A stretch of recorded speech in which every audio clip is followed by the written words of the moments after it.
If you're tired all the time and hitting walls and your labs come back normal, it doesn't mean that nothing is going on. It means that what's happening likely hasn't been interpreted correctly. If you've been told everything looks fine, but you don't feel fine, that disconnect is the signal. Most people get stuck here because they're solving for the wrong problem. Fatigue rarely comes from one clear cause. More often, it reflects several systems quietly drifting out of alignment at the exact same time. I'm Dr. Kenny, IFM certified functional medicine practitioner, and I help people reinterpret symptoms like fatigue through this structured root cause lens. In this video, we're walking through 15 common but sometimes underappreciated causes of low energy and fatigue so that you can start recognizing what your body is actually responding to and get back to your highest self. Before we get into these 15 root causes, I want to adjust how you're thinking about fatigue first so that this list is actually useful. And it's something that many people misread because when you hear 15 different possibilities, it's very easy to default to, well, maybe it's sleep, or maybe I need my coffee, or maybe it's just stress or diet or whatever. But nothing actually resolves when we treat it as this single entity, single problem condition. So before asking the simple question, what's causing my fatigue? A better question may be, what is my body actually adjusting to?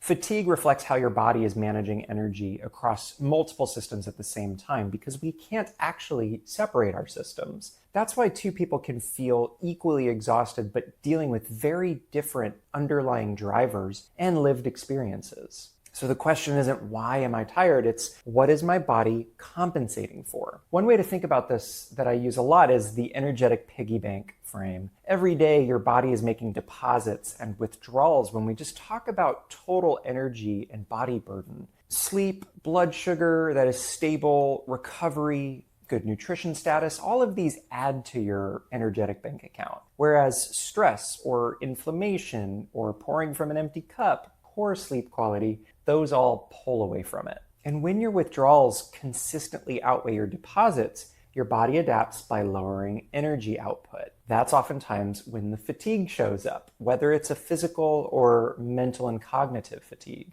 So as we go through these 15 root causes, instead of asking which one applies to you, notice which of these patterns, or sometimes multiple patterns, your body has likely been responding to all along. And I want you to hear this if you need this validation, but you could be doing all of the right things and still feel exhausted, especially when your body has a reason to lower output and efficiency. Your energy is produced inside of your cells, in your tiny little structures, your cellular engines called your mitochondria. These are your body's energy generators, and they are in every single one of our cells. They convert nutrients, as well as oxygen, into usable energy that powers everything. Your thinking, your physical capacity, your repair, your recovery. So when you feel tired all the time, one of the first questions to ask is your body actually producing energy efficiently at the cellular level? Because you could be sleeping enough, eating perfectly well, and still feel exhausted if that process isn't functioning at the cellular level the way that it should. And this is where many people get misled. Mitochondrial function does not exist in isolation either. It reflects and responds what your body is experiencing in real everyday life. Chronic stress, whether work or family or boundaries, and inflammation, blood sugar swings, even subtle nutrient imbalances and hidden gut infections. All of these can signal the body to slow down energy production. There's also research showing that when mitochondrial function is properly supported, fatigue can improve, which reinforces that energy production itself is part of the issue, not just the lifestyle habits. The issue usually isn't that energy is simply missing. It's just that your body has decided not to spend that limited energy from your energetic piggy bank to the issues we prioritize in society, like productivity or high performance.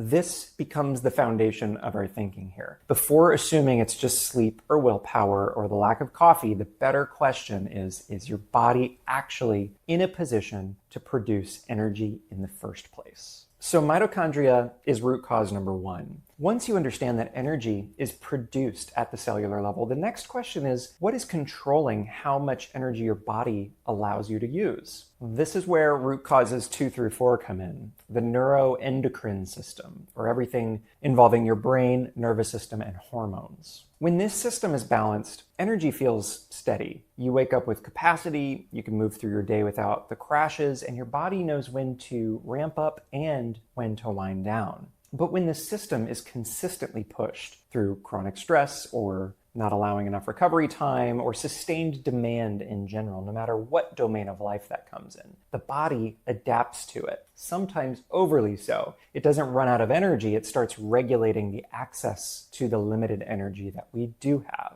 Over time, this manifests as potential root causes of fatigue 2 through 4. That is chronic stress chemistry, which depletes some of the energetic piggy bank more directly, HPA axis dysregulation, which is like a very inefficient banking system, and circadian rhythm disruption, which helps us to regulate the ebbs and flows of energy production throughout the day. Instead of rising and falling appropriately throughout the day, it becomes flattened or irregular, or sometimes even reversed in some patients. Cortisol may no longer follow a predictable rhythm. When that happens, the body shifts into more of an energy conserving state. And it's not because it's broken, but it's because it is protecting you and adapting. This is the pattern I see most in patients who are pushing through, staying productive, and handling a lot on their plate between work, life, balance, personal, until their capacity starts to quietly drop. Research on chronic stress shows that prolonged activation affects multiple systems at once, including how your energy is regulated throughout the day. The first 4 root causes, and they live in the world of energy production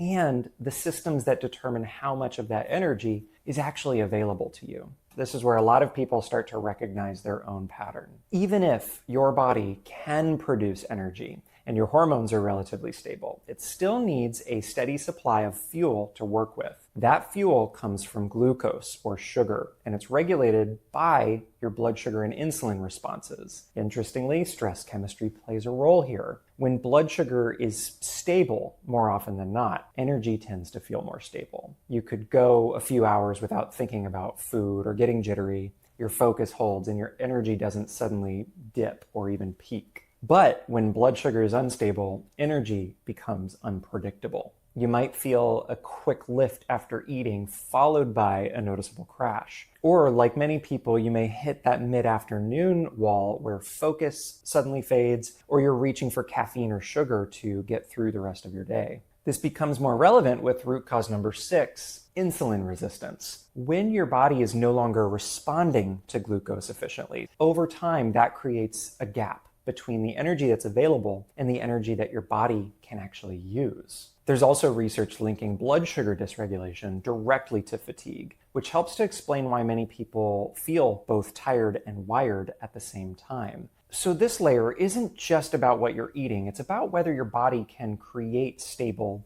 usable supplies of energy from it. If you're one who likes the research, by the way, I've included a free research summary for some of the articles I used in this particular video. It's easy to digest and includes a short summary of the articles, as well as the links if you'd like to check that out. Even if all of this is working, your body still needs the raw materials to sustain energy production. Energy production and regulation only function with the raw materials that your body actually can access as well. And this is where root causes 7 through 10 come in. Number 7, poor diet quality. If your intake is inconsistent or lacking protein, the micronutrients that drive energy production, or overall energy in the form of calories, your body simply doesn't have what it needs to maintain output. Number 8, nutrient deficiencies. Iron, B vitamins, magnesium, CoQ10, these play direct roles in energy metabolism at that cellular level. They often develop gradually and show up as persistent low-grade fatigue until the scale tips.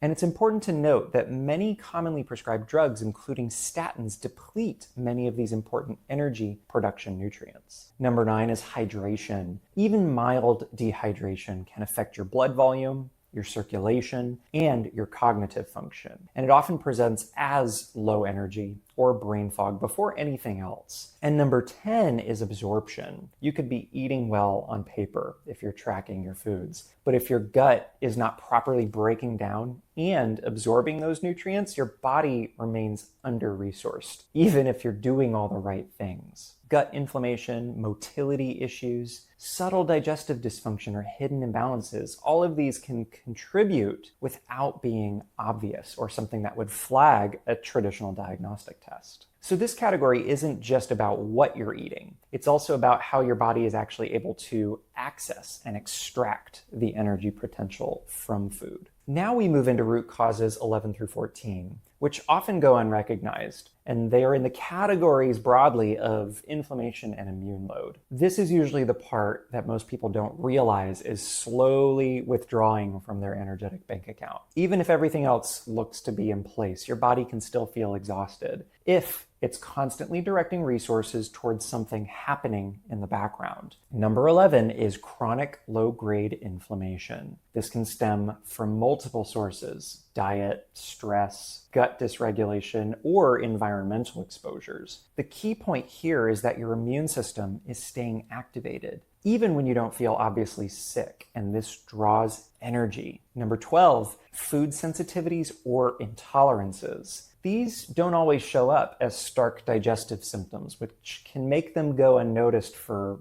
years, even decades. Sometimes it looks like brain fog or fatigue or just feeling off after eating certain foods, but sometimes it's days delayed as well, and that's what makes it so challenging to narrow. Number 13, more specifically, is gut dysfunction. When the gut lining is irritated or the microbiome is imbalanced, it can increase your immune system activation or decrease your immune potential while reducing nutrient availability at the same time. Number 14 is post-viral or infectious burden as well. This can be recent or something your body never fully resolved. In those cases, resources are still being directed toward recovery and containment rather than optimization and productivity. What all of these share is this background of demand. Your body is still doing work even if you're not consciously aware of it, and that work costs energy. So instead of energy being available for focus or movement or recovery, it's being redirected toward managing internal stressors.